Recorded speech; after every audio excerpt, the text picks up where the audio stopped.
En algún punto entre los sembradíos de tabaco del oriente de Carolina del Norte y las aguas del río Cape Fear, existió una plantación cuyo nombre los archivos del condado prefirieron ocultar por más de 100 años. Entre 1839 y 1857, 11 hombres desaparecieron de sus barracones sin dejar pista alguna. No hubo anotaciones oficiales. Las iglesias callaron. Y en 1856, dentro de aquella casa, vino al mundo algo que atrajo a coleccionistas adinerados de 3 estados, hombres que viajaban a escondidas con sacos de monedas de oro que jamás figurarían en sus libros. La presencia de ese niño quedó respaldada por actas de nacimiento falsificadas, contratos antedatados y misivas cifradas entre familias influyentes. Todo fue cuidadosamente soterrado, hasta que en 1923 un incendio en el juzgado permitió por accidente asomarse a lo que el condado entero había decidido enterrar. Antes de entrar de lleno en la historia de la plantación Hollowest y en el legado torcido de la familia Vance, déjame pedirte algo. Si te conmueven los enigmas históricos reales, donde la línea entre el dato documentado y lo inquietante se vuelve borrosa, suscríbete ahora a Ecos de la Esclavitud y cuéntanos en los comentarios desde qué estado o ciudad nos escuchas. ¿Vives cerca del lugar de estos hechos? Averigüémoslo juntos. Lo más sobrecogedor de este caso no es lo que quedó por escrito, sino aquello que se borró de forma metódica y el motivo por el cual toda una comunidad eligió el silencio por encima de la justicia. Hollowest abarcaba 470 acres de tierra cada vez más exhausta, en el condado de Duplin, a unas 7 millas al sur de la bifurcación que conduce a Wilmington y Raleigh. Para 1839, la finca, que había alimentado a 3 generaciones, era ya un monumento a la decadencia. El tabaco que enriqueció a los Vance en la década de 1790 había perdido vigor. El suelo, exprimido por décadas de monocultivo y por la obstinación de no rotar cosechas, rendía menos cada temporada. La casa principal de 3 plantas, levantada con ciprés local y ladrillo cocido en hornos propios, miraba al este por una decisión del primer propietario. Creía que la luz de la mañana bendeciría a la familia con prosperidad continua. Pero cuando Nathaniel Vance heredó la hacienda en 1829, a los 37 años, aquellas ventanas solo reflejaban ingresos en declive. La pintura se descascarillaba en las columnas. Contraventanas torcidas colgaban de bisagras corroídas por la humedad costera. Los jardines formales que su abuela había cuidado con orgullo se habían rendido al yuyo que, a fines de verano, subía hasta la cintura. Nathaniel sostenía la fachada de una abundancia ya extinguida. Medía algo menos de 6 pies, de hombros anchos y manos curtidas, propias de quien alguna vez trabajó con el cuerpo, aunque llevaba 20 años evitando hacerlo. A los 47, el cabello seguía mayormente oscuro, siempre engominado y peinado con precisión. Vestía chaquetas a medida de un sastre de Wilmington, pese a que no pagaba las cuentas desde hacía 3 años. Cada mañana Samuel, uno de los pocos hombres esclavizados que aún no había vendido para cubrir deudas, le lustraba las botas. En 1839 quedaban 32 personas esclavizadas en la plantación, frente a 87, apenas 5 años antes. Nathaniel las vendía por lotes, separando familias y esparciéndolas por plantaciones de los condados del este, por fábricas textiles de Raleigh y por astilleros en Wilmington, donde hacían falta espaldas fuertes. Cada venta aliviaba un instante a los acreedores, pero no frenaba el derrumbe. Un banco mercantil de Wilmington tenía hipotecadas la tierra y a quienes la trabajaban. Los intereses se capitalizaban cada trimestre. Nathaniel se casó 2 veces. Su primera esposa, Catherine, murió en 1829 al dar a luz a su tercer hijo, un varón que vivió solo 4 días. Su segunda esposa, Margaret, de una familia acaudalada de Charleston, aportó una dote que estabilizó temporalmente las cuentas. Y algo más. 2 años después de la boda, en un invierno helado de 1827, nació su hija Elizabeth, en medio de una tormenta de hielo que derribó árboles en 3 condados y mató ganado sin resguardo. La partera fue Ruth Carver, mujer libre de color con 20 años, asistiendo partos en Duplin. A las pocas horas notó lo grave. Los ojos de la bebé no seguían la llama ni los movimientos. Cuando Ruth pasó la mano cerca del rostro, no hubo reflejo de enfoque. «Señor Vance», dijo con cautela en el umbral del dormitorio donde Margaret yacía exhausta, «la niña no ve por ninguno de los ojos. No es algo pasajero». Nathaniel respondió pagándole el triple y obligándola a firmar un documento que declaraba a la niña sana y normal en todo. La amenazó. Si hablaba, no volvería a trabajar en el condado. En 1827, una mujer libre de color que comprometiera la reputación de un hombre blanco se arriesgaba a mucho más que al desempleo. Ruth aceptó el dinero, marcó una X, no sabía escribir, y jamás lo comentó en público. 18 meses después del nacimiento de Elizabeth, Margaret murió una tarde de abril tras tomar 40 gotas de láudano.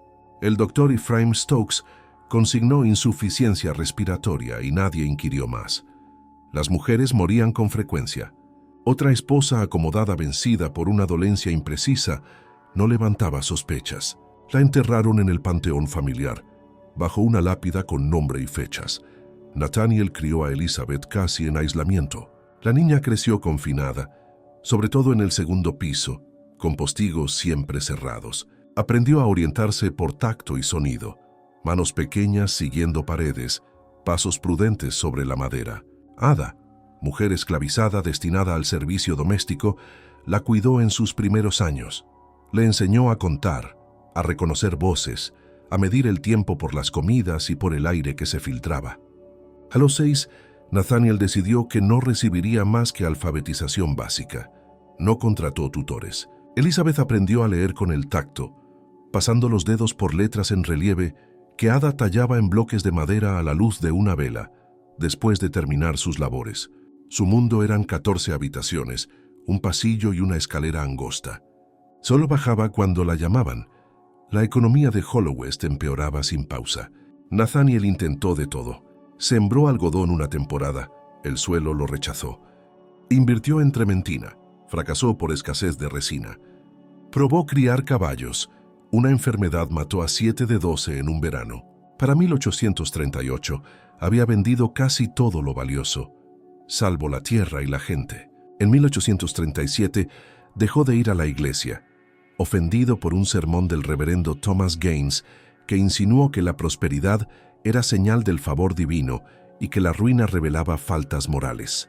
Nathaniel se levantó a mitad del discurso y no volvió, aunque siguió pagando el diezmo, cada vez más tarde y por menos, para sostener apariencias. El aislamiento de Hollowest se agudizó conforme los vecinos dejaron de visitarlo, su carácter agrio, su manía de monopolizar las conversaciones con excusas elaboradas, el clima, la mala suerte, socios deshonestos, trabajadores ineptos, alejaban a cualquiera. También pesaban los rumores, el segundo piso clausurado, un llanto de criatura que algunos decían oír, pero nadie había visto, y el verdadero motivo por el que Margaret bebió tanto láudano aquella tarde de primavera. A comienzos de 1839, cuando Elizabeth rozaba la adolescencia, Nathaniel pasaba horas en el despacho, revisando libros que solo mostraban deudas. El Banco Mercantil de Wilmington había iniciado la ejecución. Quizá le quedaban 18 meses antes de perderlo todo. Casa, tierras, personas y hasta los últimos enseres. Su hija, ciega y según los estándares de la época, inadecuada para el matrimonio, era a su juicio un gasto. No heredaría nada porque pronto no habría nada que heredar. Una noche interminable, con el whisky ardiéndole la garganta y los libros de su padre esparcidos en el escritorio, Nathaniel tropezó con un precedente legal de 1791 sobre herencias y clasificación de bienes. Releyó 3 veces. El punto decisivo descansaba en una interpretación técnica del derecho de Carolina del Norte. La condición de los hijos nacidos de mujeres esclavizadas frente a los nacidos de mujeres libres, y las circunstancias precisas en que la filiación podía reencuadrarse mediante papeles. Cuando por fin entendió las implicaciones, se formó en su cabeza una idea tan monstruosa como fría, un cálculo con rostro humano. Elizabeth había nacido libre y blanca, pero si ella llegaba a parir, Y si la paternidad se acomodaba documentalmente de un modo muy particular, con firmas, testigos y el orden exacto de presentación, ese bebé podría ser catalogado no como nieto, sino como propiedad de la finca, un bien valorizable por el que ciertos compradores pagarían oro contante. En el submundo anterior a la Guerra de Secesión, existía un mercado oculto para perfiles específicos de personas esclavizadas. Niños de piel clara, con ascendencia europea acreditada, alcanzaban precios de ostentación. Se exhibían en el servicio doméstico como credenciales de estatus. Cuanto más inusual el relato de origen, mayor el precio. Un niño nacido de una mujer blanca ciega, si tal ficción quedaba probada en documentos, podía atraer a coleccionistas dispuestos a pagar sin pagarés. Con la primera luz filtrándose por los postigos, Nathaniel convirtió el escrúpulo en plan. Hacían falta documentos impecables, un médico dispuesto a certificar lo que convenía, un magistrado capaz de ordenar los registros, testigos maleables y tiempo, varios años para ejecutar la maniobra antes de que el banco incautara todo. La moral torcida de la esclavitud ya había entrenado a hombres como él a traducir vidas en columnas de débito y crédito. Lo suyo era la extensión lógica de ese credo aplicada a su propia sangre. Atroz, sí, pero en un sistema erigido sobre atrocidades suficientemente legal, con las firmas adecuadas y el silencio conveniente. Mientras afuera amanecía sobre los campos exhaustos de Hollowest y las cuadrillas salían a trabajar, Ada subía con el desayuno al segundo piso y Nathaniel comenzaba a redactar 3 cartas. La primera, al doctor Ephraim Stokes, médico y forense del condado, viudo reciente y ahogado en deudas tras la enfermedad de su esposa. Era el único galeno en 30 millas. Sus certificaciones no despertaban sospecha. El mensaje era medido. Consulta sobre el futuro de su hija, posibles disposiciones legales que requerirían documentación profesional, compensación generosa. Sin detalles, los hombres entendían que esas conversaciones solo ocurrían en privado. La segunda misiva, al magistrado Calvin Pritchard, encargado de trámites civiles, desde una oficina sobre un almacén de tabaco en Kenansville. Ambicioso, resentido por las pocas oportunidades y con deudas de juego en Wilmington, acreedores impacientes. Nathaniel sabía dónde apretar. 2 años antes le había negado un préstamo. Ahora insinuaba un asunto de propiedad y herencia, con honorarios sustanciosos. Otra vez sin concreciones, solo lo bastante para atraerlo a Hollowest de noche. La tercera viajó hacia Thomas Harrington, corredor en Wilmington especializado en ventas de personas.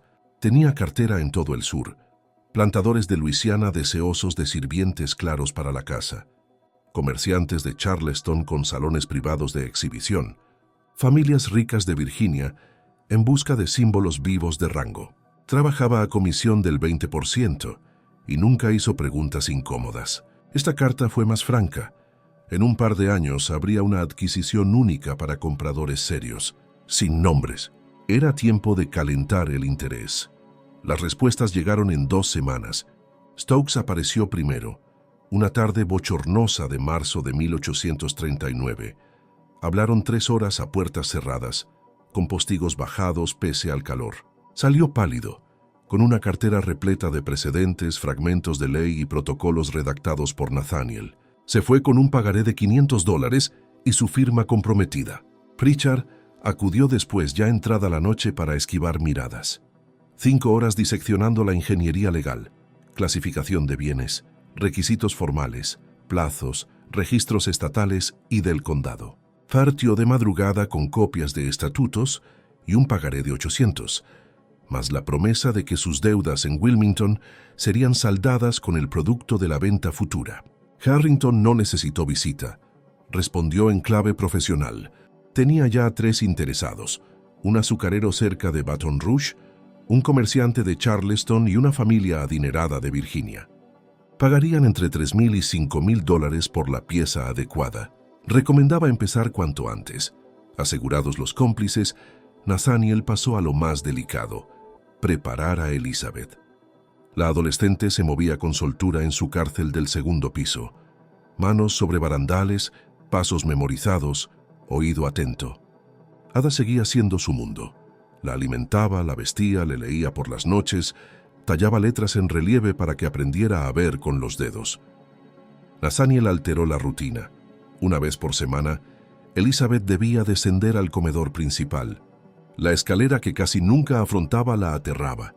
Ada la guiaba. 16 peldaños, giro a la izquierda, 12 pasos hasta la puerta. En esas comidas el padre le hablaba de deber y legado, de una hacienda en peligro y de su papel en preservarla. Jamás daba detalles, solo sembraba obediencia, acostumbrándola a órdenes que no pedían comprensión. En mayo de 1839, Nathaniel comenzó a seleccionar hombres entre la gente esclavizada de Hollowest, con la frialdad de quien evalúa ganado. Quería rasgos específicos, estatura sobre la media, facciones simétricas, tez más clara si era posible, cuerpos sin marcas visibles, jóvenes sanos menos propensos a resistir o huir. El primero fue Jacob, de 24 años, alto y fornido tras años en el campo, piel más clara que la mayoría, lectura y escritura aprendidas a escondidas con Ada, jefe de cuadrilla. Lo movieron de los cuartos del campo a una pequeña habitación en la planta baja para formarlo como sirviente. Jacob desconfió. Traslados así solían preludiar una venta, pero la desobediencia era castigo o venta segura. El segundo, Daniel, 19 años, ágil e inteligente, encargado de los establos. Ojos claros y cabello lacio delataban mezcla europea en su linaje. El tercero, Isaac, 22, mano maestra en la carpintería. Medía, unía, afinaba superficies que duraban años. Callado, observador. Peligroso precisamente porque entendía más de lo que decía. En las semanas siguientes, Nathaniel escogió a otros 8 y los rotó por oficios cercanos a la casa. Cocina, jardines, recados. Samuel, con la familia desde hacía 3 décadas, quedó como ayuda personal. A los 11, los separaron del resto. Les dieron mejor comida y faenas ligeras. Un privilegio envenenado que nadie interpretó como buena señal. En los barracones, el murmullo creció. Algo se gestaba en la casa grande. El señor Vance tramaba algo y los seleccionados, jóvenes y fuertes, recibían un trato tan atípico que helaba la sangre. Nadie sabía qué venía, pero todos intuían que lo bueno no llega disfrazado de secreto. Mientras tanto, Nathaniel y Pritchard pulían la ficción documental. Prepararon versiones paralelas del acta de nacimiento de Elizabeth, una verdadera y una falsa que, con fecha retroactiva, la haría hija de una mujer esclavizada llamada Sarah. Cuando llegara el momento, la auténtica desaparecería del archivo del condado, sustituida por la impostura. El Dr. Stokes realizaría revisiones periódicas, asentando un historial clínico útil. Todo descansaba en una premisa brutal del orden jurídico esclavista. La condición seguía a la madre. Si los papeles convertían a Elizabeth en esclavizada, su hijo nacería esclavo automáticamente, sin importar la sangre que corriera por sus venas. Elizabeth, encerrada en su rutina, ignoraba la maquinaria que crujía bajo sus pies. Ada, que comprendía demasiado por trozos de conversaciones y miradas, guardaba silencio por supervivencia. Nathaniel la había amenazado con venderla a un campamento de Trementina, donde las mujeres rara vez vivían más de 2 años, si interfería. No podía detener la ola, pero juró en secreto ayudar a la muchacha a sobrevivir cuando rompiera. Para finales de 1843, la arquitectura de la conspiración estaba completa. El médico comprometido, el magistrado preparado, el corredor con compradores en espera y los documentos listos, a falta solo de fechas y nombres. Los 11 hombres escogidos ya vivían separados, vigilados y bajo órdenes estrictas. Elizabeth, ajena a todo, seguía su vida confinada en el segundo piso, sin saber que su destino estaba decidido por la desesperación de su propio padre. Al cumplir 18 años, en el invierno de 1845, la joven ya era considerada mayor de edad según las leyes de la Carolina del Norte esclavista. A ojos del mundo, eso significaba que su padre tenía autoridad absoluta sobre su cuerpo y su porvenir. Nathaniel, por su parte, estaba contra las cuerdas. El Banco Mercantil de Wilmington le había dado hasta enero de 1846 para saldar las deudas o perderlo todo. Su margen era estrecho, pero suficiente, según él, para culminar el plan. En la primavera de 1845, el doctor Stokes examinó a Elizabeth. Con un desapego casi quirúrgico, certificó que su cuerpo estaba en condiciones de concebir. La muchacha no entendía el propósito del examen. Había vivido toda su vida bajo reclusión, sin referencia alguna sobre el mundo exterior, ni mucho menos sobre lo que realmente ocurría. Stokes firmó el documento y se lo entregó a Nathaniel, quien ahora tenía la pieza final de su expediente. Lo que siguió en los meses posteriores fue una muestra escalofriante de hasta qué punto el sistema esclavista podía corromper la dignidad humana. Nathaniel llevó a cabo su plan con una precisión helada, como si se tratara de una operación comercial. Uno a uno, los 11 hombres que había separado fueron obligados a participar en actos inenarrables. Ninguno tuvo elección. Las amenazas de castigo, venta o muerte pesaban sobre sus cabezas. Elizabeth, ciega y aislada, no comprendía la magnitud del horror que la rodeaba. Ada, testigo impotente, no podía intervenir sin condenarse a sí misma. No fue violencia impulsiva, fue explotación calculada, metódica, registrada en papeles, sellos y certificados médicos. Una atrocidad revestida de legalidad. La esclavitud ya había convertido a los seres humanos en instrumentos de beneficio, y Nathaniel solo había llevado esa lógica a su punto más abominable: comerciar con su propia sangre. En julio de 1845, el doctor Stokes confirmó lo inevitable. Elizabeth estaba embarazada. Con eso, la conspiración pasaba a la siguiente etapa. Debían sostener el embarazo, preparar el parto y garantizar que toda la documentación legal estuviera lista el día del nacimiento. Elizabeth pasó los meses de gestación confinada en las mismas habitaciones donde había crecido, sin aire, sin luz. Ada la atendía con ternura, tratando de aliviar su miedo y sus dolores. Pero la muchacha no comprendía del todo lo que ocurría dentro de su cuerpo. Los movimientos, la presión, la fatiga. No tenía referencias. Ada intentó explicarle lo que se avecinaba, pero ¿cómo hacerlo sin revelar la verdad terrible? Lo único que pudo fue acompañarla en el sufrimiento. Para Nathaniel, en cambio, el embarazo era una transacción, una inversión a punto de madurar. Stokes acudía regularmente para verificar que todo marchara bien. Harrington escribía desde Wilmington para confirmar que los compradores seguían interesados. El magistrado Pritchard ultimaba los papeles que clasificarían al futuro niño como propiedad esclavizada, falsificando fechas, nombres y filiaciones. En su versión oficial, Elizabeth no era hija de Nathaniel y Margaret Vance, sino de una mujer esclavizada llamada Sarah, nombre elegido con frialdad, a quien Nathaniel habría adoptado por caridad al morir su madre. El acta falsa, fechada en 1827, reemplazaría la original en los archivos del condado. En los registros, Elizabeth se convertía en propiedad, y por lo tanto su hijo también. En noviembre de 1845, un evento inesperado amenazó el secreto. El reverendo Thomas Gaines, aquel pastor que años atrás había criticado a Nathaniel desde el púlpito, decidió visitarlo sin previo aviso. Hacía casi una década que el hacendado no asistía a la iglesia, y Gaines, movido por un escrúpulo tardío, quiso saber cómo estaba su antiguo feligrés y su familia. Llegó una tarde fría, pidiendo orar por la salud de la joven Elizabeth, de quien había oído que estaba enferma. Nathaniel sintió un escalofrío. Su hija ya mostraba el embarazo. Si el reverendo la veía, todo se vendría abajo.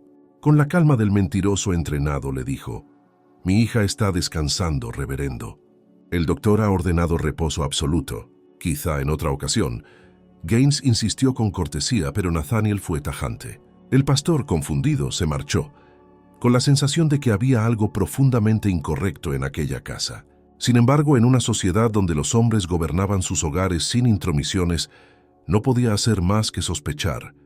Llegó el invierno. Elizabeth, cada día más débil, se aferraba a la voz de Ada para no hundirse en la desesperación. El parto se acercaba. Stokes preparó instrumentos y remedios. Nathaniel repasó una vez más los documentos. Pritchard aguardaba con el sello del condado en su escritorio. El 4 de marzo de 1846, tras casi 20 horas de sufrimiento, Elizabeth dio a luz a un varón. El bebé nació sano, con rasgos que mezclaban ascendencia europea y africana en partes iguales. Exactamente lo que Nathaniel había calculado. Exhausta, la joven pidió sostenerlo. Su padre se negó. El niño fue llevado de inmediato al despacho para completar la operación que transformaría su existencia en mercancía. Ada presenció el momento con el corazón roto. Mientras el llanto del recién nacido resonaba por la casa, comprendió que nada de lo que quedaba en Hollow West era humano. El doctor Stokes tomó al recién nacido y lo llevó al despacho, donde el magistrado Pritchard ya aguardaba con los documentos preparados. En aquella habitación, con una lámpara de aceite ardiendo sobre el escritorio y las cortinas cerradas, la ficción se convirtió en ley. Se rellenó el acta de nacimiento. Hijo de Sarah, mujer esclavizada, fallecida, padre desconocido. Nacido el 4 de marzo de 1846, propiedad de Nathaniel Vance. Pritchard firmó y estampó el sello del condado. Stokes añadió su rúbrica como médico actuante. Con un trazo de tinta, el niño pasó a ser un bien registrable, un objeto de venta. Al recién nacido le dieron el nombre de Thomas, sin apellido, como era costumbre con la gente esclavizada. Lo confiaron al cuidado de Rebecca, una nodriza que acababa de dar a luz. Elizabeth arriba escuchó su llanto lejano, sin entender por qué no podía sostenerlo. Cuando suplicó verlo, Nathaniel le negó incluso el consuelo de un instante. Para él el bebé no era un nieto, sino la salvación de su hacienda. A los pocos días, Nathaniel contactó a Thomas Harrington, el corredor de Wilmington. La puja comenzó en $3,000 y ascendió rápido. Compradores adinerados competían por la adquisición singular. A finales de marzo, el precio alcanzó los $4,700 en oro, suficientes para saldar la deuda con el banco y conservar la plantación. El comprador final fue Charles Rutledge, un plantador de Luisiana de 46 años, famoso por su riqueza azucarera y por su oscuro pasatiempo: coleccionar seres humanos con características inusuales. Rutledge poseía más de 200 personas esclavizadas. De ellas, varias decenas no trabajaban el campo, servían como trofeos, piezas de exhibición en su casa de Baton Rouge. Creía ser un amo benevolente, alguien que ofrecía comodidades a cambio de obediencia absoluta. Su mente estaba tan corrompida por el sistema que veía la compra de un niño como un acto de generosidad. Llegó a Hollow West el 17 de abril de 1846 en un carruaje privado, acompañado por 2 sirvientes. Nathaniel lo recibió con la formalidad propia de los negocios. Hablaron de cosechas, de precios del tabaco y de viejos conocidos. Solo después de esas cortesías, Rutledge mencionó el motivo real de su visita.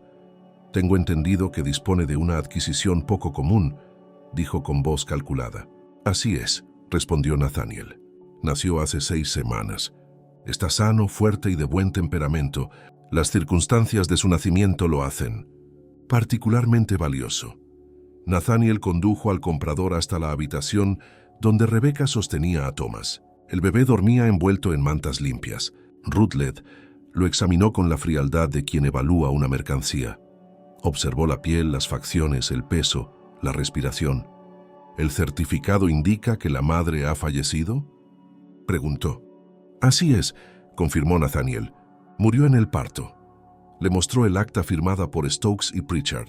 Todo era impecable. Sellos auténticos, fechas coherentes, testigos oficiales. Ningún detalle traicionaba la mentira.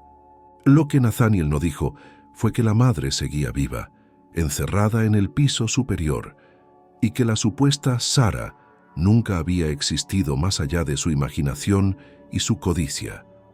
Rutledge no hizo más preguntas. Los compradores de adquisiciones especiales comprendían que la discreción era parte del precio. $4,700 en oro hoy mismo, dijo finalmente, si el niño puede viajar de inmediato. «De acuerdo», respondió Nathaniel sin vacilar. La transacción se cerró en menos de 2 horas. Los sirvientes de Rutledge contaron las monedas pesadas y brillantes. Nathaniel firmó la escritura de venta y Pritchard selló el documento como testigo. Rebecca preparó al pequeño Thomas para el viaje, abrigándolo con cuidado. Antes de entregarlo, lo besó en la frente, sabiendo que jamás lo volvería a ver. Arriba, Elizabeth escuchó el ruido de los cascos, el rodar de las ruedas, las voces despidiéndose. Ada se acercó a su cama y le susurró con tristeza. «Se llevan al bebé». «¿A dónde?», preguntó la muchacha con la voz quebrada. «Lejos, mi niña. No volverás a verlo». Elizabeth nunca sostuvo a su hijo, nunca lo amamantó, nunca lo tocó. Solo escuchó su llanto apagarse en la distancia, mientras el carruaje se alejaba por el camino de tierra. En ese instante, comprendió, aunque no supiera cómo expresarlo, que nada en Hollow West respondía ya a la lógica de la vida, sino a la del negocio y la desesperación. Nathaniel observó el carruaje desaparecer entre los campos y regresó a su despacho. Abrió la caja fuerte, contó el oro y sonrió satisfecho. $4,700, lo suficiente para borrar su deuda y salvar la hacienda. Al día siguiente, viajó a Wilmington, canceló la hipoteca y fue felicitado por el presidente del banco por su buena gestión. La ejecución quedó anulada. Hollow West estaba a salvo, pero la seguridad comprada con sangre ajena rara vez dura. Nathaniel lo sabía. Había demasiados testigos, demasiados cómplices, demasiadas manos manchadas de silencio. Y comprendía que los secretos no viven eternamente. Siempre llega un día en que alguien decide hablar, o en que el pasado se abre paso entre las llamas. Durante los meses que siguieron a la venta del pequeño Thomas, Hollow West pareció recuperar una calma artificial. Nathaniel, libre de deudas y con los bolsillos llenos de oro, volvió a presentarse en la iglesia, asistió a ferias agrícolas y hasta donó dinero para la reparación del campanario. Ante los ojos del condado había resurgido. Sin embargo, puertas adentro, la casa seguía marcada por un silencio sepulcral. Elizabeth no se recuperó del parto. Su cuerpo estaba débil, pero su espíritu aún más. Pasaba los días inmóvil, mirando hacia ninguna parte, con las manos cruzadas sobre el regazo. Ada apenas lograba convencerla de comer.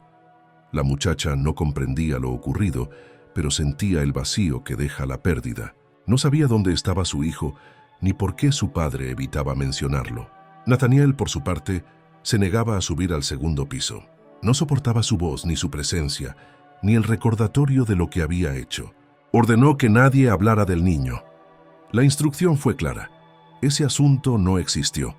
El doctor Stokes continuó visitando la plantación cada 2 semanas para revisar a Elizabeth, aunque ya no por razones médicas.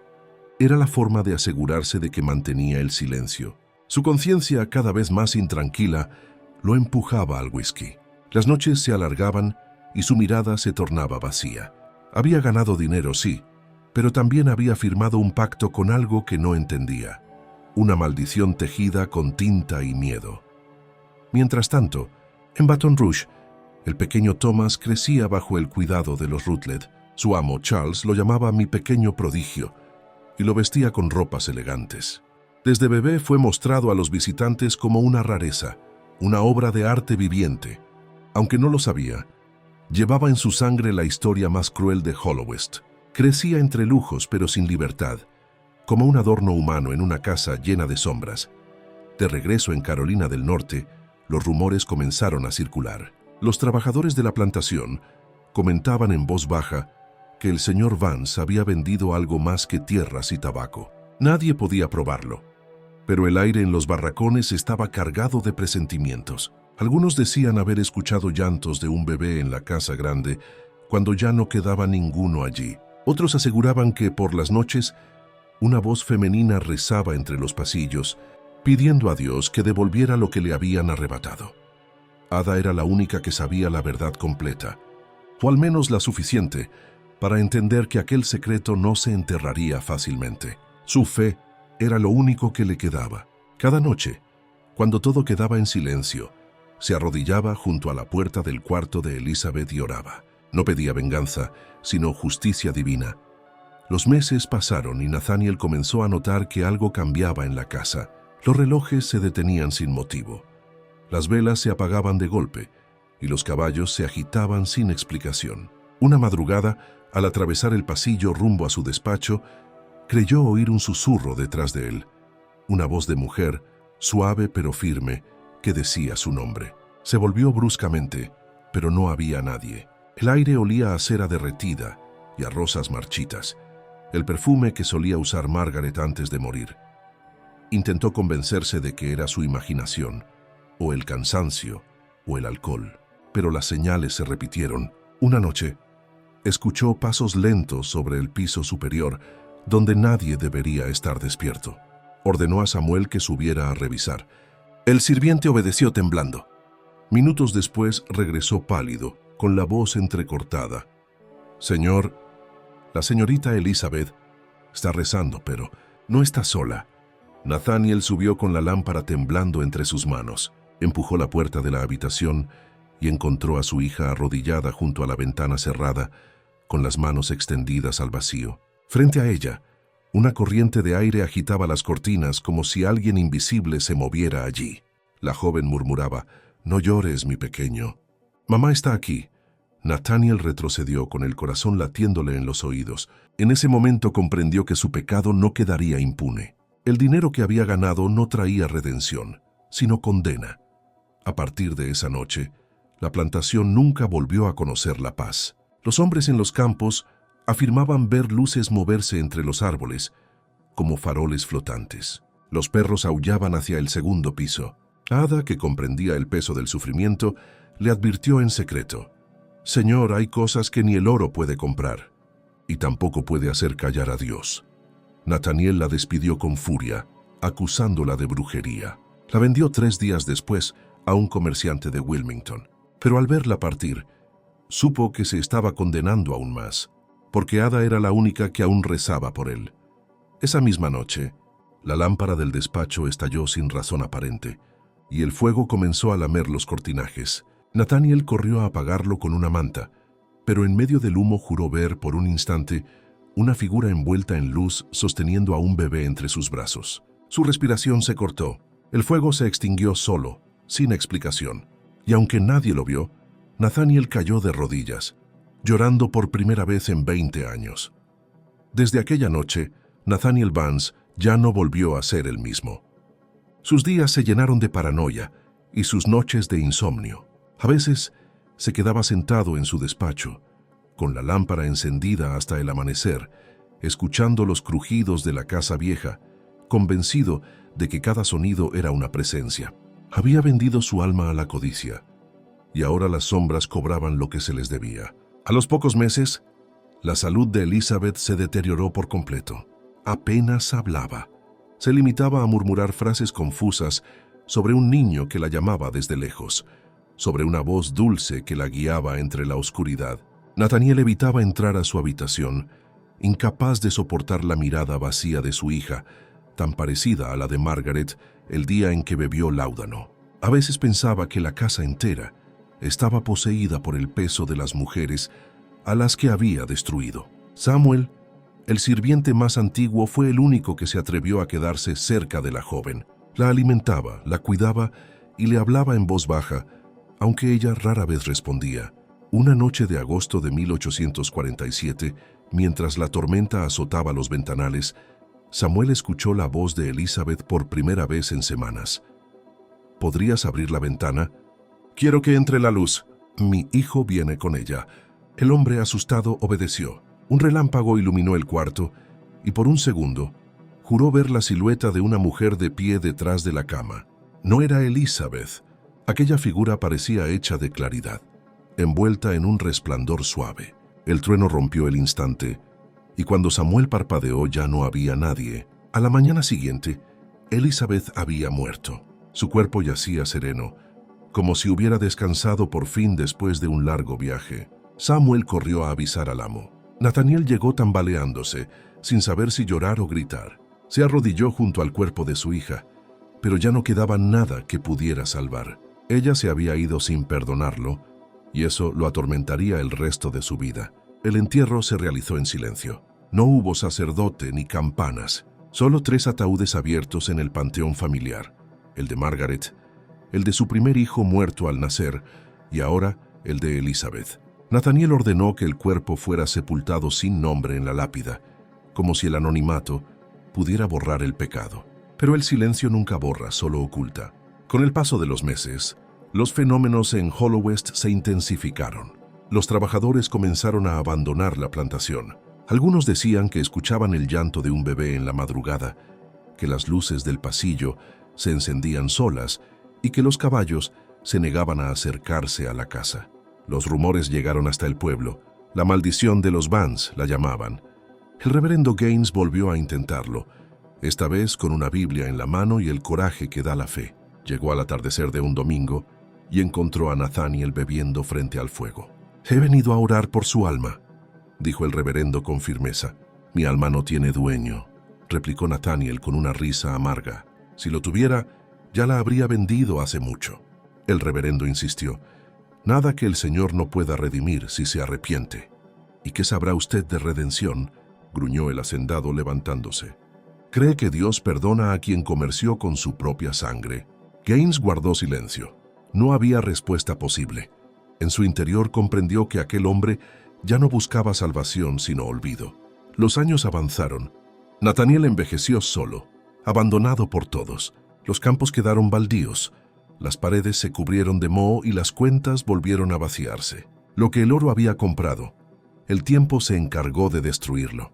Cuando murió en 1857, nadie reclamó su cuerpo. Samuel lo encontró sentado en su sillón, con la mirada fija en el techo y una expresión de terror en el rostro. Nadie supo qué vio en su último segundo. Fue enterrado sin ceremonia, en una tumba sin cruz detrás del panteón familiar. La hacienda pasó a manos del Banco de Wilmington, pero nadie quiso comprarla. Se decía que Hollowest estaba maldita, que los nuevos dueños escuchaban voces y veían luces flotando sobre los campos. Con el tiempo la casa se derrumbó y los documentos se perdieron. Hasta aquel incendio de 1923, que volvió a sacar a la luz los nombres, las firmas, los contratos y las cartas que Nathaniel creía enterradas.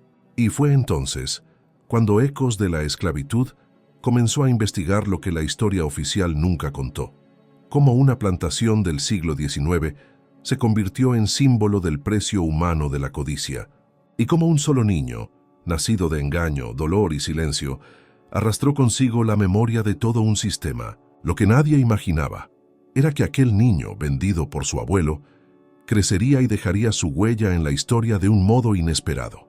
Porque el destino, cuando decide cerrar un círculo, no pregunta, solo regresa.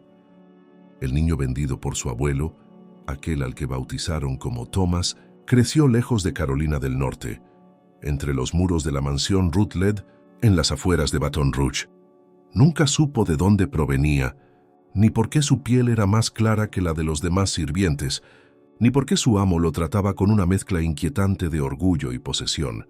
Para Charles Rutledge, Thomas era una curiosidad viva, un símbolo de estatus, algo que mostrar a los visitantes ricos del sur. «Este pequeño», solía decir, «es prueba de que la sangre puede domarse». Palabras que, sin saberlo, resumían el corazón enfermo de toda una época. Thomas aprendió a caminar entre pasillos donde los ecos de las botas resonaban como advertencias. Desde niño mostró una inteligencia aguda y una memoria prodigiosa. A los 6 años ya sabía leer, habilidad que adquirió observando en secreto las lecciones de los hijos blancos de Rutledge. Era un prodigio silencioso, obediente, de mirada profunda. Su talento despertó tanto admiración como miedo, porque un esclavo que piensa demasiado se vuelve peligroso. Cuando cumplió 12 años, su vida cambió. El capataz de la plantación, un hombre cruel llamado Gideon Price, comenzó a usarlo como asistente personal, llevándolo a supervisar las cuadrillas de campo. Allí Thomas vio por primera vez el verdadero rostro de la esclavitud. Hombres encadenados, espaldas abiertas por el látigo, mujeres que trabajaban hasta caer. Aquello marcó su espíritu. En las noches, escondido en el granero, escribía nombres en pequeños trozos de papel, los nombres de los castigados, de los muertos, de los desaparecidos.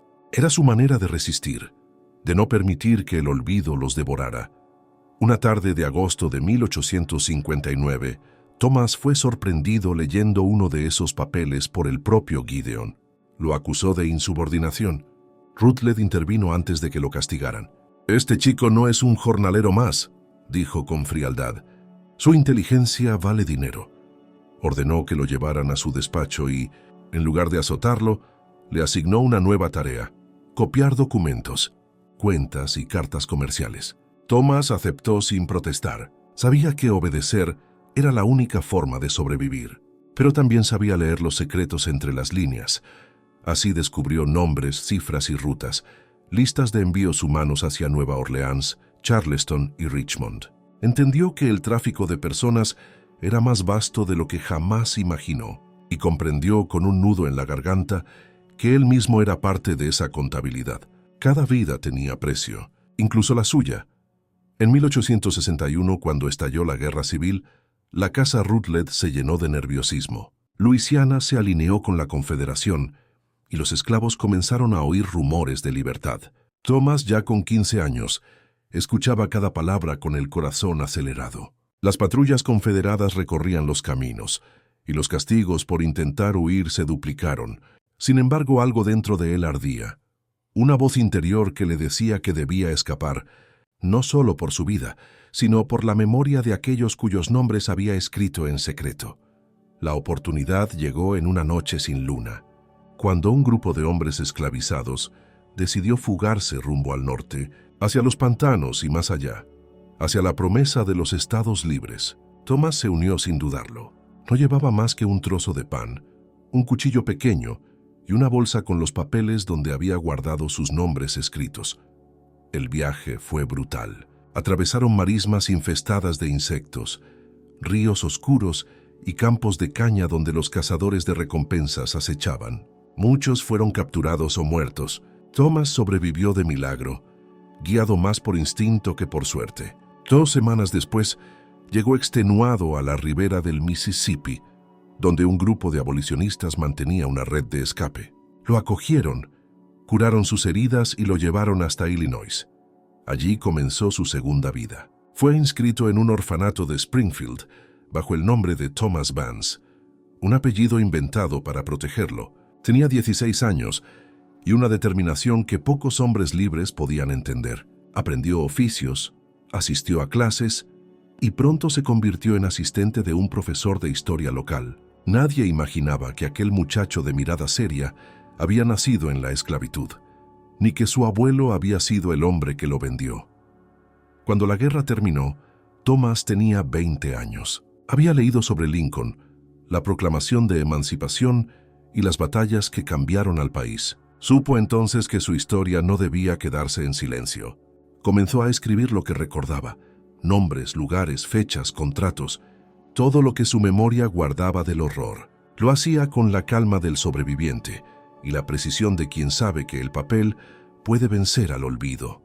Sus primeros escritos circularon entre comunidades afroamericanas del norte. Hablaban no solo del sufrimiento, sino también de resistencia, de fe, de dignidad. Thomas firmaba con iniciales, temeroso de que su pasado lo alcanzara. Pero la verdad, como la sangre, siempre encuentra su cauce. Décadas después, los investigadores que hallaron los documentos quemados en el incendio de 1923 se sorprendieron al descubrir entre las cenizas una coincidencia, un nombre, un acta, una firma. Thomas Vance y Thomas, hijo de Sarah, compartían la misma fecha de nacimiento y los mismos rasgos descritos. Así se reveló que aquel hombre, convertido en cronista de la libertad, era el mismo niño vendido por Nathaniel Vance. Había sobrevivido al infierno y convertido su historia en un testimonio eterno. Y fue entonces cuando su voz, siglos después, comenzó a resonar en este canal, ecos de la esclavitud. Con el paso de los años, Thomas Vance se transformó en un hombre respetado dentro de las comunidades negras del norte. No hablaba mucho de su pasado, pero su forma de mirar, siempre profunda y silenciosa, delataba un alma marcada por el dolor. Había vivido la esclavitud en carne propia y conocido el peso de ser tratado como mercancía. Sin embargo, su vida no quedó anclada en la tragedia.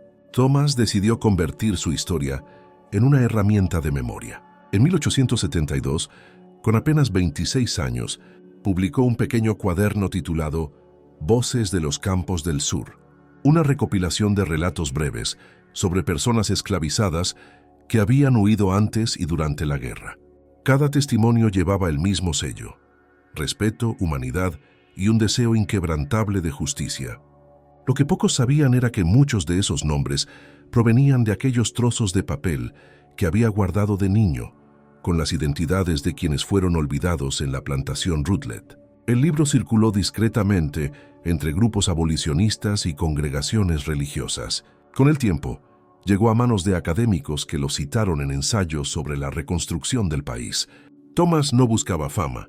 Su propósito era otro: preservar la verdad. La memoria, escribió en una de sus cartas, es lo único que no pueden volver a encadenar. En 1880 se estableció en Chicago y comenzó a dar conferencias sobre educación y libertad.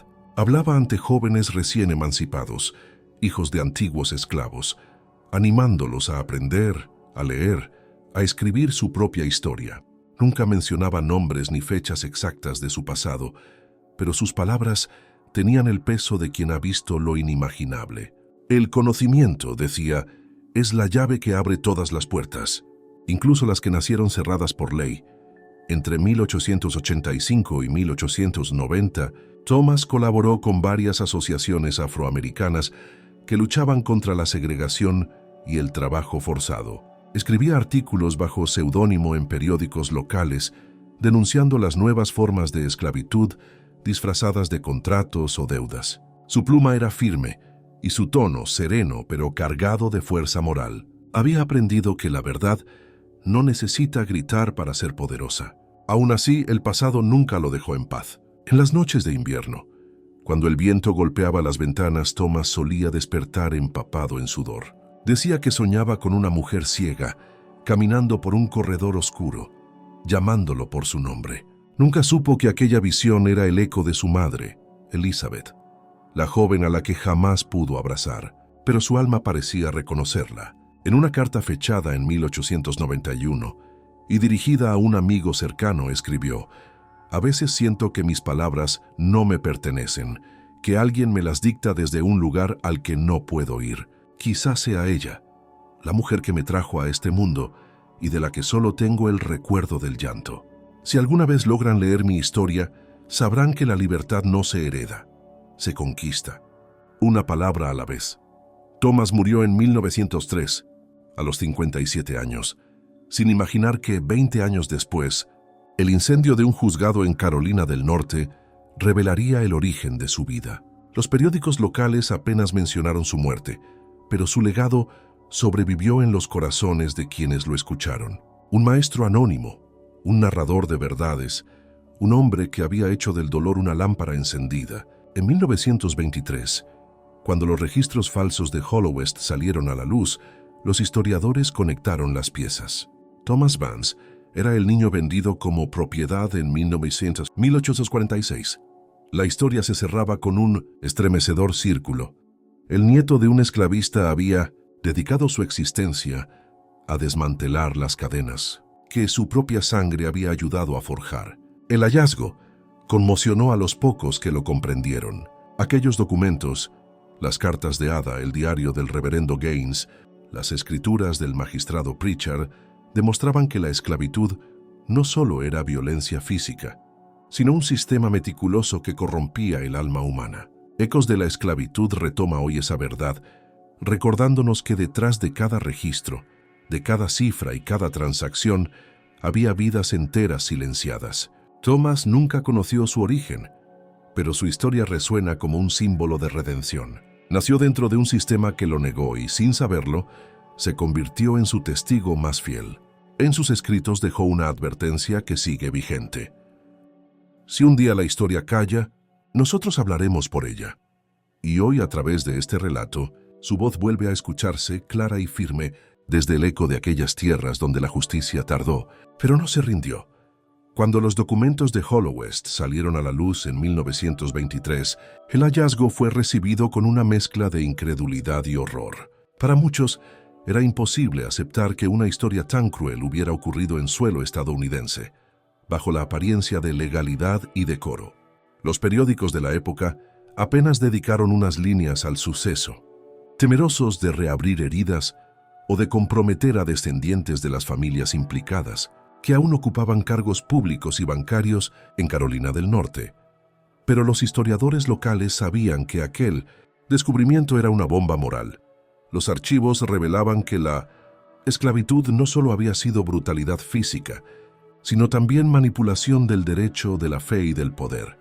El profesor Harold Jensen, que fue quien unió las piezas, describió en su informe: la plantación Hollow West representa la forma más siniestra de esclavitud, aquella que se oculta detrás de la apariencia de civilización. Jensen dedicó años a reconstruir los fragmentos del caso, analizando las firmas, comparando las fechas y descifrando las cartas parcialmente quemadas. Lo que emergía de su investigación era un retrato devastador del sur anterior a la guerra, una sociedad donde la codicia y la ley caminaban del mismo lado. Entre los papeles rescatados había algo más que registros legales. Se encontraron hojas sueltas con nombres tallados con mano temblorosa, listas que coincidían con los esclavizados de Hollow West. Jensen no lo sabía, pero eran los mismos nombres que Thomas Vance había guardado de niño, escritos a escondidas para que no se borraran de la memoria del mundo. Nadie supo cómo esos papeles llegaron de Baton Rouge a Carolina del Norte, pero allí estaban, testigos silenciosos de una conexión imposible. El nieto redimiendo sin saberlo los crímenes de su abuelo. El artículo que Jensen publicó un año después, en 1924, titulado El expediente Vance de la propiedad al silencio, fue considerado demasiado perturbador para los estándares académicos de la época. Muchos colegas lo tildaron de sensacionalista. Otros lo acusaron de manchar la reputación del sur. Sin embargo, algunos lo comprendieron. Un joven profesor de historia afroamericana en Washington escribió en una carta pública: la verdad no destruye la historia, la purifica. Y así, poco a poco, el caso Hollow West dejó de ser un rumor y se convirtió en un espejo. En las décadas siguientes, el relato comenzó a circular en universidades, en asociaciones civiles y entre comunidades negras que reconocían en la tragedia de Elizabeth Hadday Thomas la historia de miles de familias fracturadas. Era una herida colectiva que el país apenas empezaba a mirar de frente. En 1947, el descubrimiento de las cartas de Ada fue el golpe final. Aquellas páginas, escritas con ortografía vacilante y tinta casi borrada, contenían una verdad más poderosa que cualquier documento oficial. Fui testigo de un mal que no pude detener, decía una de las líneas. Que mi voz sirva, aunque tarde, para que nadie crea que el silencio limpia la culpa. Las cartas fueron publicadas en una edición limitada bajo el título Testimonio de Ada Carver. Su publicación fue un acto de coraje, porque implicaba admitir que el horror de Hollow West no fue una excepción, sino parte de una estructura. La voz de una mujer esclavizada, anónima durante su vida, se convirtió en un faro moral para generaciones posteriores. Hoy, más de un siglo después, Ecos de la Esclavitud retoma esas voces con respeto y con memoria, no como simple historia, sino como advertencia. Porque la maldad que se oculta tras el poder no desaparece con las leyes, se transforma, y el silencio de los justos siempre es el cómplice más peligroso. En los restos de la plantación Hollow West aún se conservan los cimientos cubiertos por maleza. Algunos lugareños aseguran que en las noches sin luna se escuchan murmullos entre los árboles, como rezos antiguos que se niegan a extinguirse. Tal vez sean los ecos de Elizabeth buscando al hijo que le arrebataron, o las oraciones de Ada, que aún pide perdón por no haber podido salvarla. Pero para los historiadores y para quienes escuchan estas historias, esos ecos son algo más que leyenda. Son recordatorios vivos de que la historia no termina mientras haya alguien dispuesto a contarla. Y aquí en este canal esa voz continúa resonando, para que nunca más se repita. El eco de Hollow West siguió resonando a través de los años, convirtiéndose en símbolo de una verdad que no podía ser sepultada. Lo que comenzó como un expediente olvidado en las ruinas de un juzgado, terminó revelando una historia que encarnaba el corazón mismo de la esclavitud, la deshumanización disfrazada de orden. Y con el tiempo, el nombre de Thomas Vance emergió como una figura de redención, el testigo que, sin saberlo, transformó el legado de su propio linaje. En la década de 1960, durante el auge del movimiento por los derechos civiles, su nombre volvió a aparecer. Un joven activista llamado Elijah Porter, profesor en una universidad de Chicago, encontró una copia del libro Voces de los Campos del Sur en una biblioteca abandonada.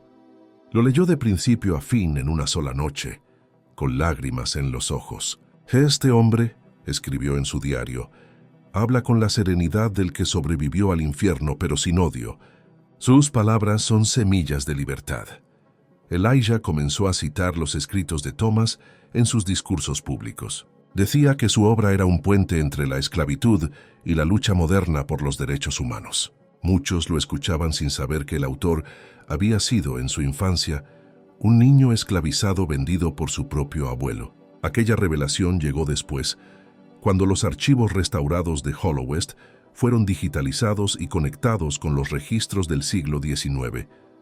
La coincidencia era irrefutable. En 1972, un grupo de historiadores, liderados por la doctora Marianne Ricks, publicó un estudio titulado Hallowest, genealogía de una herida. Allí se trazaba la línea completa, desde Nathaniel Vance, el esclavista que falsificó actas y vendió a su nieto, hasta Thomas Vance, el escritor que transformó su dolor en memoria colectiva. El documento impactó profundamente a la comunidad académica y fue uno de los primeros estudios en denunciar el uso de la ley como herramienta de esclavización. En una entrevista, la doctora Ricks expresó algo que se volvió célebre. No hay maldición en Hallowest. Lo que hay es historia no contada. Y la historia, cuando se calla, siempre encuentra una voz nueva para decirse. A partir de entonces, el nombre de Thomas comenzó a mencionarse junto al de otros narradores afroamericanos del siglo XIX. Sus palabras cruzaron fronteras, inspirando a escritores y poetas. En 1985, una escuela pública de Baton Rouge fue renombrada en su honor, Thomas Vance Memorial School. Aquel gesto simbólico representó el cierre de un ciclo. El niño vendido en Luisiana, convertido en símbolo de dignidad, regresaba, aunque solo en memoria, al mismo suelo que lo había visto nacer esclavizado. Sin embargo, lo más conmovedor no fue el homenaje, sino el hallazgo que lo acompañó. Durante las obras de restauración del antiguo edificio Rutledge, se descubrió un pequeño compartimento en una pared interior. Dentro había una caja de madera, cubierta por polvo y humedad.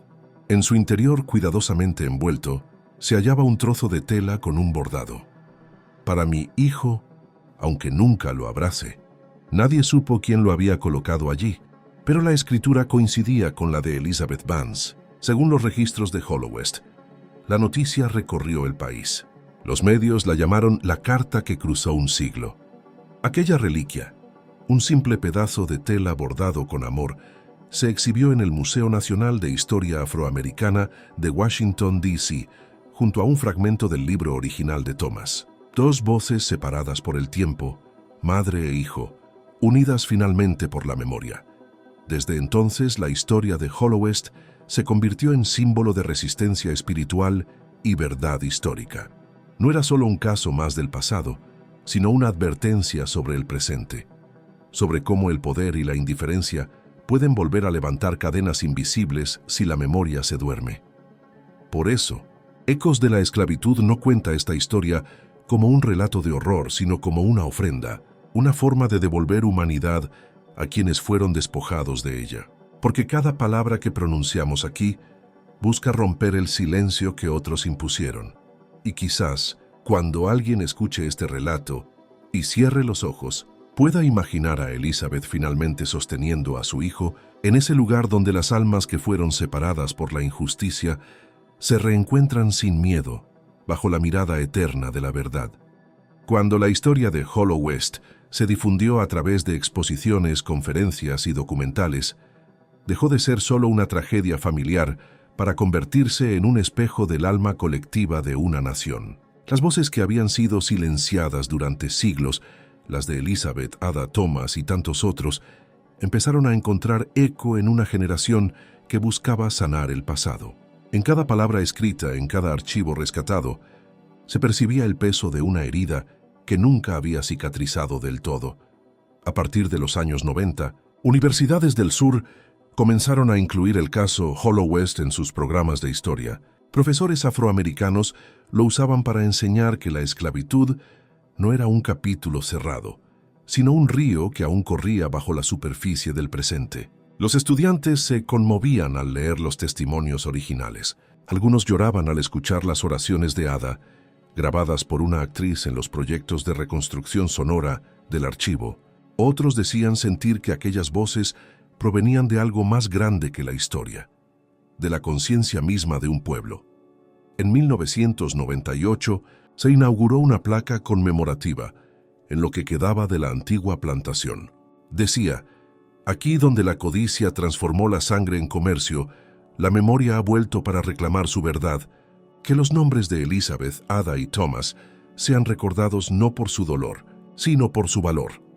Aquel día asistieron descendientes de familias negras del condado, algunos de los cuales habían escuchado fragmentos de la historia contados por sus abuelos. También acudieron estudiantes, profesores y miembros de iglesias locales. Cuando el orador principal, un pastor de voz temblorosa, leyó un pasaje del libro Voces de los Campos del Sur, el silencio que siguió fue más elocuente que cualquier aplauso. En ese instante, la historia se transformó en oración. Con el paso de los años, Hollowest se convirtió en un sitio de memoria, no un monumento de piedra, sino un espacio espiritual donde los visitantes dejaban flores, notas y trozos de papel con nombres de sus propios antepasados. Muchos decían que al caer la tarde, el aire se llenaba de un murmullo suave, como si los árboles contaran lo que la historia había callado. En 2010, un equipo de arqueólogos descubrió restos de los cimientos de la Casa Grande. Entre las cenizas hallaron fragmentos de cerámica, una llave oxidada y lo que parecía ser parte del marco de una ventana. Dentro del vidrio, aún visible, había una huella infantil, pequeña y perfecta, grabada en el polvo endurecido por el fuego. Los expertos la preservaron como símbolo de todas las vidas que pasaron por allí sin dejar rastro en los libros. La prensa llamó a ese hallazgo la huella del hijo perdido. Era como si el tiempo mismo hubiera dejado una firma para recordarle al mundo que la historia de Hollowest no era solo una tragedia, sino una advertencia. Cada vez que el ser humano convierte a otro en objeto, el alma del mundo se agrieta. Y fue precisamente esa idea, la de una humanidad fracturada pero capaz de redimirse, la que inspiró a la producción de Ecos de la Esclavitud. Desde su primera narración, el propósito fue claro: rescatar con respeto y profundidad las voces que la historia oficial había relegado a las sombras. Porque recordar no es un acto de dolor, sino de justicia. En la voz de cada historia narrada en este canal resuena el espíritu de aquellos que no tuvieron derecho a contar la suya. Son sus palabras las que atraviesan el tiempo, recordándonos que la libertad no es un regalo, sino una deuda. Y mientras haya quien escuche, mientras haya quien repita sus nombres, los ecos seguirán vivos. Porque cada historia contada aquí es una oración, una promesa, un latido que se niega a extinguirse entre las páginas del olvido. El siglo XXI trajo consigo una nueva mirada sobre la memoria.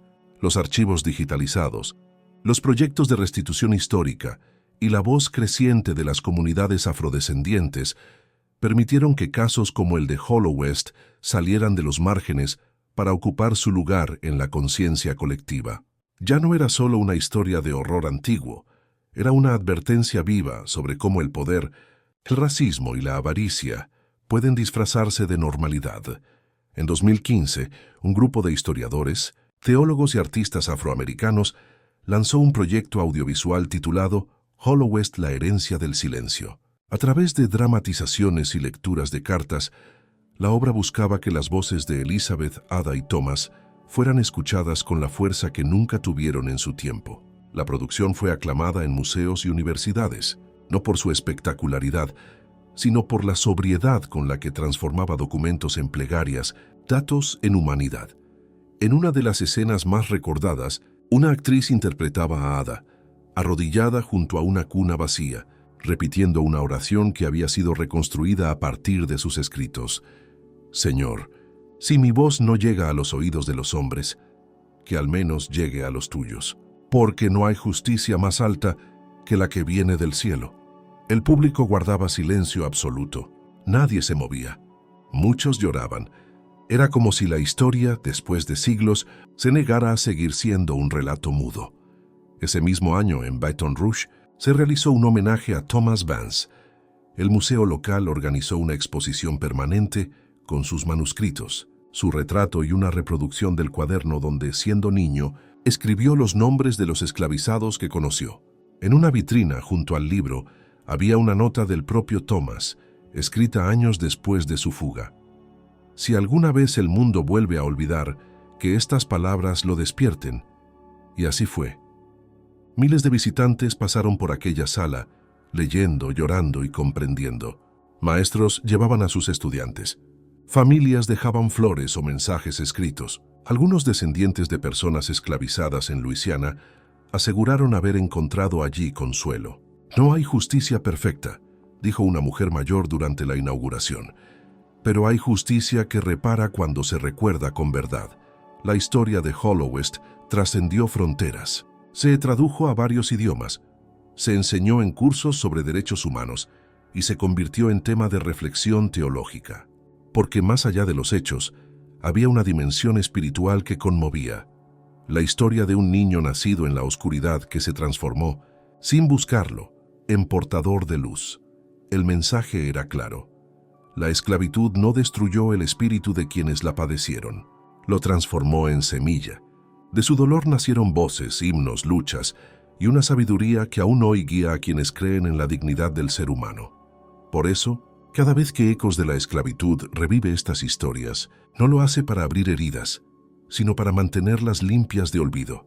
Porque cuando el mundo recuerda, la injusticia pierde fuerza, y cuando las voces del pasado vuelven a hablar, el presente se vuelve más consciente, más justo, más humano. El eco de Elizabeth, el susurro de Ada y la palabra escrita de Thomas siguen viajando a través del tiempo. Tal vez no pidan venganza, sino redención. Tal vez lo único que desean es que nadie vuelva a ser silenciado por tener un color de piel, un origen o un destino diferente. Y mientras esta historia siga siendo contada, cada alma que fue oprimida en Hallowest podrá descansar sabiendo que, al fin, su voz se escucha donde antes reinaba el silencio. El eco de Hallowest no se detuvo en los libros ni en los museos. En los últimos años, ha inspirado nuevas generaciones de artistas, escritores y activistas que ven en esa historia un espejo de la lucha continua contra la injusticia. Cada quien encuentra en ella un significado distinto. Algunos la leen como símbolo de redención, otros como advertencia contra la indiferencia, y muchos como una plegaria colectiva para sanar lo que el tiempo no ha podido curar. En 2020, durante las protestas por la igualdad racial en Estados Unidos, una joven artista de Carolina del Norte llamada Naomi Reed pintó un mural frente al antiguo tribunal, donde los archivos de Hallowest se habían quemado casi un siglo atrás. En la pintura aparecían tres figuras: una mujer ciega con las manos extendidas, Elizabeth; una mujer morena arrodillada con un rosario roto, Ada; y un joven con un cuaderno entre las manos, mirando hacia el horizonte, Thomas. Sobre ellos, en grandes letras negras, se leía: «La verdad no muere, se transforma en voz». La obra se volvió un punto de encuentro. Personas de diferentes orígenes acudían a dejar flores, velas o frases escritas en trozos de papel. Algunos confesaban que no conocían la historia completa, pero sentían que aquel mural hablaba de algo más profundo, del alma humana, de la necesidad de mirar el pasado sin miedo para construir un futuro más digno. A raíz de esa obra, la historia de Hallowest volvió a recorrer los medios. Programas educativos incluyeron el caso como parte del estudio sobre memoria histórica y reparación moral. Documentales y podcasts rescataron testimonios, y cientos de jóvenes comenzaron a investigar los rastros de sus propios antepasados en archivos antiguos. Era como si el eco se hubiera multiplicado, encontrando nuevos corazones dispuestos a escucharlo. En una entrevista, Naomi Reed dijo algo que quedó grabado en la mente de muchos: «Pinté ese mural no solo por ellos, sino por nosotros, porque seguimos viviendo en un mundo donde la piel aún define la forma en que te miran». Quise recordar que la historia de Hallowest no terminó con el fuego. Su luz todavía arde. Esa misma frase se convirtió en el lema de una campaña educativa impulsada por instituciones de derechos humanos. Bajo el título Su luz todavía arde, el proyecto llevó charlas, exposiciones y obras teatrales a escuelas de distintas ciudades. En cada presentación, los estudiantes escuchaban fragmentos del diario de Ada y extractos de los textos de Thomas. Algunos cerraban los ojos y decían sentir algo difícil de describir, como si las voces hablaran directamente a su alma. Hoy, el terreno donde alguna vez se levantó la plantación Hollow West es un campo verde, abierto al público. En el centro hay un pequeño monumento circular hecho de piedra clara. En su base se puede leer una inscripción sencilla, grabada en metal envejecido. Aquí donde reinó el silencio, ahora hablan los ecos. Que esta tierra, alguna vez regada con lágrimas, florezca con memoria y compasión. Cada año, en el aniversario del descubrimiento de los documentos, personas se reúnen allí en silencio. No hay discursos ni aplausos. Solo se encienden velas mientras alguien lee fragmentos de las oraciones de Ada. Y cuando cae la noche, el campo entero se ilumina con cientos de pequeñas luces que el viento no logra apagar. Ese ritual no busca revivir el dolor, sino agradecer la verdad. Porque Hollow West ya no es solo el nombre de una tragedia, es un símbolo de renacimiento, una lección escrita con lágrimas, pero leída con esperanza. Y así, desde este espacio llamado Ecos de la Esclavitud, seguimos contando sus historias. Porque cada palabra que se pronuncia aquí es un puente entre quienes fueron silenciados y quienes hoy eligen escuchar. Porque recordar no es quedarse en el pasado, es impedir que vuelva. Con el paso de los años, Hollow West se transformó en algo más que un lugar. Se volvió un símbolo espiritual, una herencia compartida por quienes entienden que el dolor del pasado no debe olvidarse, sino aprenderse. En escuelas, templos e instituciones culturales se repite una misma idea. Hollow West no fue una plantación, fue una lección escrita con lágrimas, y esa lección sigue viva en cada generación que se atreve a mirar la historia sin filtros. Los estudios contemporáneos sobre trauma histórico y resiliencia colectiva han encontrado en la historia de Hollow West un ejemplo profundo de transformación. Lo que nació del horror terminó iluminando caminos de sanación. Sociólogos y teólogos coinciden en que el perdón no borra el pasado, pero lo redime cuando se enfrenta con verdad. Por eso, cada año, grupos de descendientes de comunidades afroamericanas viajan hasta Carolina del Norte para visitar el sitio donde alguna vez reinó el silencio. No lo hacen con odio, sino con recogimiento.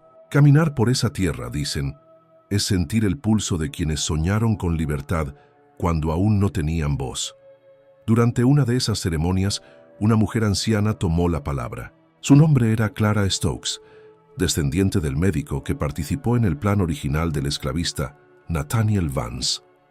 Con lágrimas en los ojos, confesó ante los presentes: «Mi apellido fue parte de una herida, pero mi voz quiere ser parte de la curación.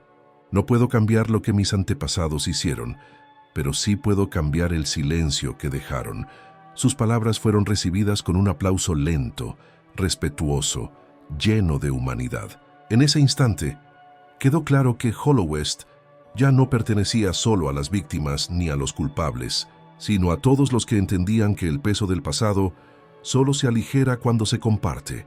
Desde entonces, cada 4 de marzo, día en que nació Thomas, se celebra el Día de la Memoria Viva, una jornada dedicada a honrar las voces que fueron negadas por el racismo y la esclavitud.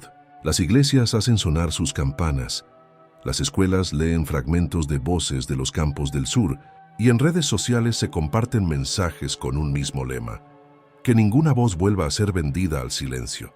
Ese día, Ecos de la Esclavitud transmite una narración especial.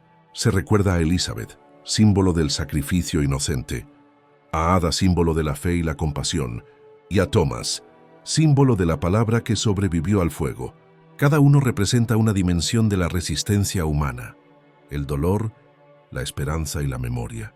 En una de esas emisiones, un narrador concluyó con estas palabras que quedaron grabadas en el corazón de muchos oyentes: las cadenas no siempre tintinean de hierro. A veces suenan como el miedo, el silencio o la indiferencia, Pero mientras alguien se atreva a contar la verdad, habrá libertad. Esa frase se convirtió en una especie de oración colectiva, repetida por miles de personas alrededor del mundo que encuentran en esta historia un espejo de su propia búsqueda de justicia. Hoy, Hallowest no existe en los mapas como plantación, pero sí en la memoria como santuario. El lugar donde la codicia despojó a una familia de su humanidad se ha convertido en un altar invisible para todos los que creen en la fuerza redentora de la verdad. Y quizás, si uno se detiene a escuchar con el corazón, aún se oye el eco de una voz de mujer que reza entre los árboles, pidiendo a Dios que el sufrimiento no se repita, que las manos que un día encadenaron ahora sirvan para sanar, porque mientras exista una sola voz dispuesta a contar lo que ocurrió, Hallowest seguirá vivo, no como una herida abierta, sino como una memoria que ilumina la oscuridad donde antes reinó el silencio.